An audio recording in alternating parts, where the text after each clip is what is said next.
नमस्कार दोस्तों, मैं अंकुर उपाध्याय स्वागत करता हूं आप सभी का एक बार फिर से अपनी नई वीडियो में। दोस्तों, अमेरिका के बाजार में भयंकर सेल ऑफ आया है। फ्राइडे भारतीय बाजार भी काफी तेज गिरा था। फर्क इतना है, अमेरिका 2 दिन गिर चुका है, हम 1 दिन गिरे हैं।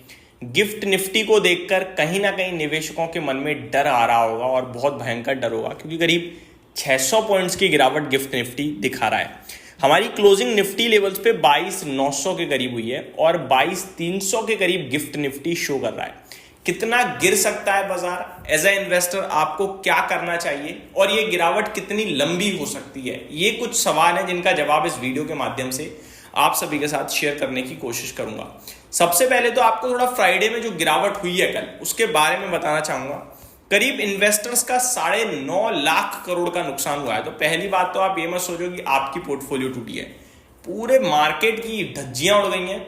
बड़े से बड़ा, छोटे से छोटा, सब इन्वेस्टर्स को लॉसेज आए हैं। 9.5 लाख करोड़ का लॉस हुआ है मार्केट में, पैसा गायब हो गया है 9.5 लाख करोड़।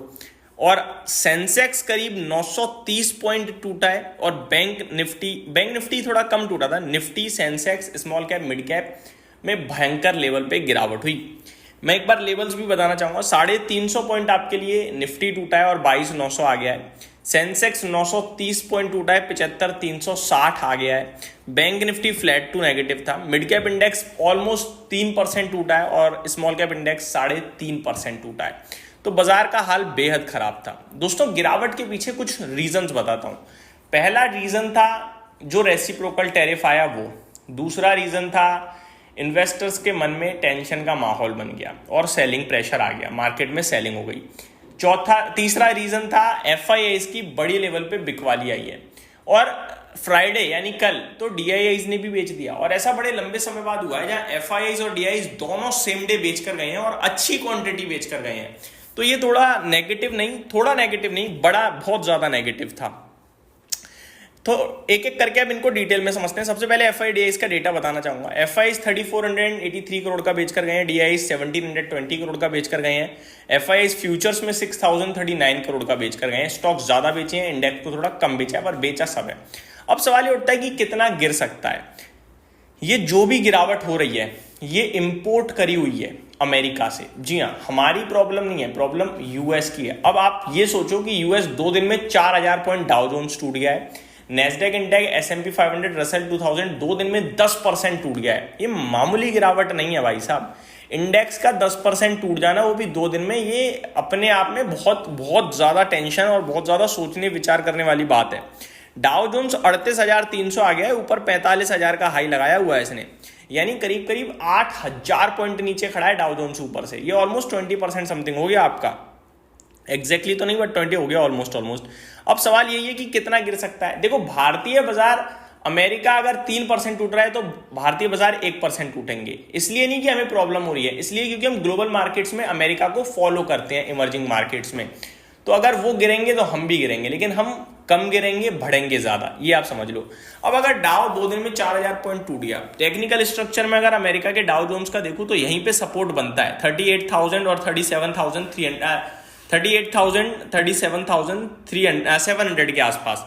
तो यहां से 600 पॉइंट के आसपास सपोर्ट बनता है। हो सकता है मंडे गैप डाउन आके रिकवरी आ जाए या जो भी है, क्योंकि जो प्रॉब्लम्स थी ना मेन लेवल पे, रेसिप्रोकल टैरिफ, उसका चाइना काउंटर अटैक कर सकता है, उनने कर दिया।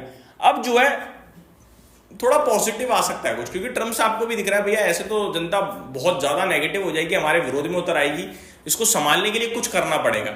वो फेड के ऊपर प्रेशर बनाने की कोशिश कर रहे हैं रेट कट के लिए। फेड मान नहीं रहा, क्योंकि भैया इन्फ्लेशन ऊपर जा रहा है, फेड रेट कट कैसे करेगा? तो ट्रम्प साहब हो सकता है कुछ बोले अच्छा जो बाजार को पसंद आए। और अगर मैं डेटा पॉइंट्स मानूं तो वियतनाम और इंडिया, ये 2 ऐसी कंट्रीज हैं जो नेगोशिएशन कर रही हैं। तो यहां पे अगर कुछ रिलीफ या पॉजिटिव आ गया तो बाजार बाउंस बैक भी तेज मार सकता है, और इस बीच में भारत के बाजार भी ज्यादा तेज उछलेंगे। देखो, कितना गिरेगा इसको मेरे हिसाब से सोचना गलत है, या कब तक गिरेगा ये सोचना गलत है, क्योंकि अमेरिका बिग ट्रबल में है। मैं आपको इतना ही बोलूंगा।